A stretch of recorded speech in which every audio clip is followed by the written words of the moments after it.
Jenny from Homestead Corner, and wouldn't you know, I got in the cabinet in the pantry the other night. I was going to make, excuse me, some garlic bread, and I didn't have any garlic powder, and I didn't have any dried garlic, so I could make powder. So today, I am going to dry up this garlic. We got some nice big pieces here. And we're going to throw it in the dehydrator, and we'll have dried garlic and garlic powder, so when I want to whip up some quick garlic bread. I did have some fresh garlics, but I like the garlic powder seems a little more evenly dispersed when you're in a hurry, because when you use fresh garlic and mix it in the butter, if it doesn't have time to sit in the butter, it doesn't get the flavor quite evenly around. So I do like to have dried garlic and powdered garlic. So today we're going to cut these up and get them in the dehydrator and get them ready. We've got these all broken up into the little pieces. And I have one of those roly peel tube things that you put it in, a garlic peeler, I guess they call it, but I really don't like it. So what I do is I just use my fingernail to break off the end, and it peels off pretty simply. I do have a knife, but I feel like it takes more time. This is the easiest way to peel them. So you can, oh, this loose one's done. If you just take it and kind of get rough with it, it peels right off. Nice and easy. There. And your garlic is all peeled. Okay, so if you have these little dark spots, I don't know if you can see them in here, but there are little dark spots, and just cut these out. I just cut them out and feed them to the chickens, just as much as, just to get it nice and clean in there. Use my knife for that. That way your garlic is nice and clean before you start slicing it up. Okay, so now we have all our garlic peeled. And I am just going to slice this up into nice, thin slices. Let me see if I can show you how thin these are.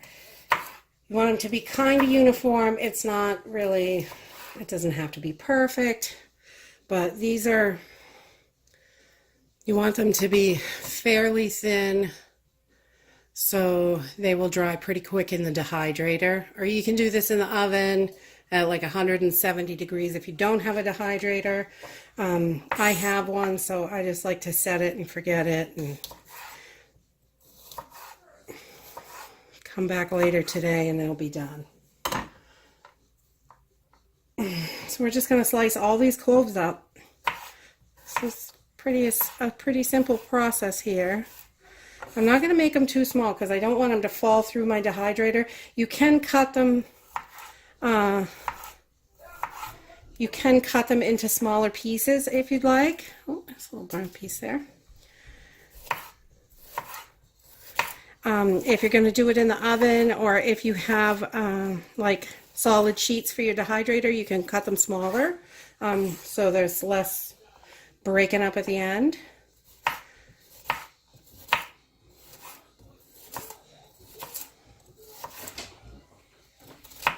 But my dehydrator sheets have these little holes in them so the air can flow through nicely, but and it dries pretty fast in here, and I really love this Excalibur dehydrator, but I do like the chunks a little bit bigger so I don't have to worry about them falling through or anything like that.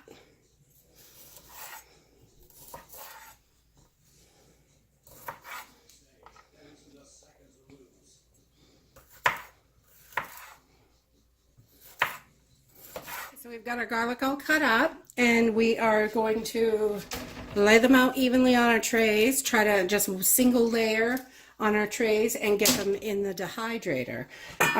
So I love this cutting board. I was just going to mention this real quick. I got this off Amazon. I'm not an affiliate and I don't make any money off this. But I really love this cutting board because if you need a nice big cutting board, it's one big cutting board. And then if you only need a tiny one, you can put that other piece away and only use one little cutting board, which is nice. if you don't have a lot of counter space, or you can use it as 2 cutting boards. I really love this. It's solid bamboo and it's an awesome cutting board. I'll put a link in the description if you're interested down below. It was pretty inexpensive too. It wasn't that much. So, but it's a nice big cutting board when you use both pieces of it put together. And it's got this little groove in it so it doesn't come apart while you're using it. I really like it. So there'll be a link in the description for that. And we're just going to get these laid out on our little trays for the dehydrator.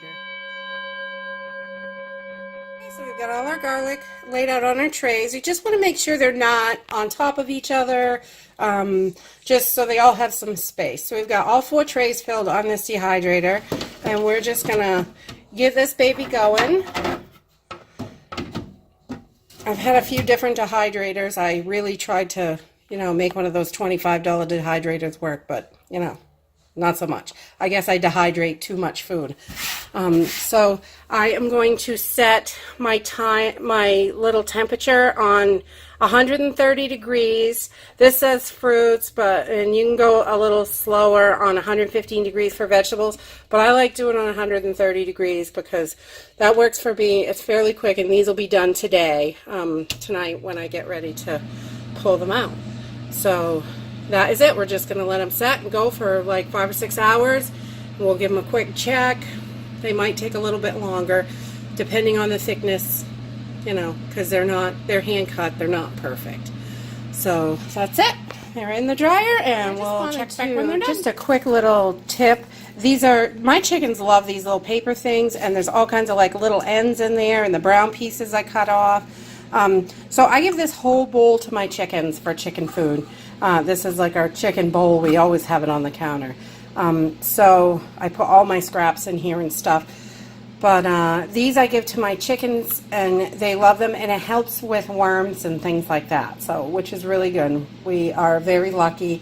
They eat tons of scraps, so we don't really have any trouble with worms. But if you don't have chickens, this is also goes if you have a way to compost, a bucket outside, or if you're out in the country and you have a big compost pile. These are awesome. They break down really fast.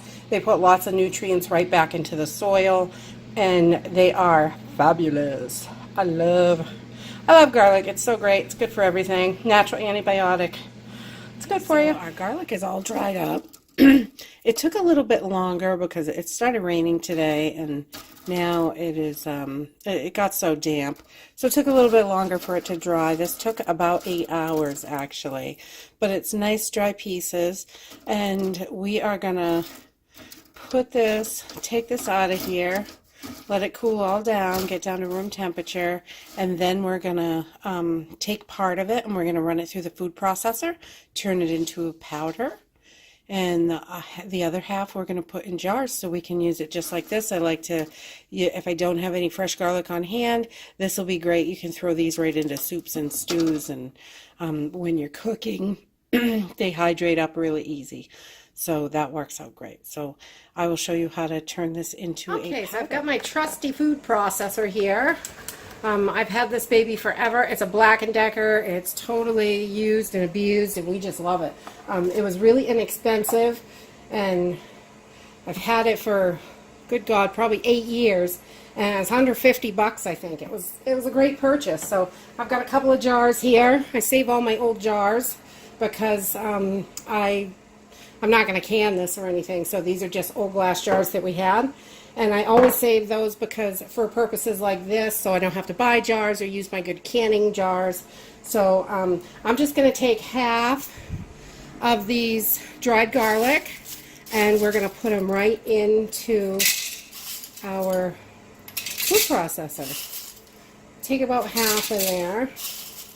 Let's see, that's probably a good one. A couple more. Here's quite a bit of powder because it's quick. It's really quick. When you're in a hurry, you want to make something garlicky and you want the flavor evenly distributed. You can cook it really quick, and the powder does really good for that, getting that flavor evenly distributed. So we're just going to blend these until they're a powder.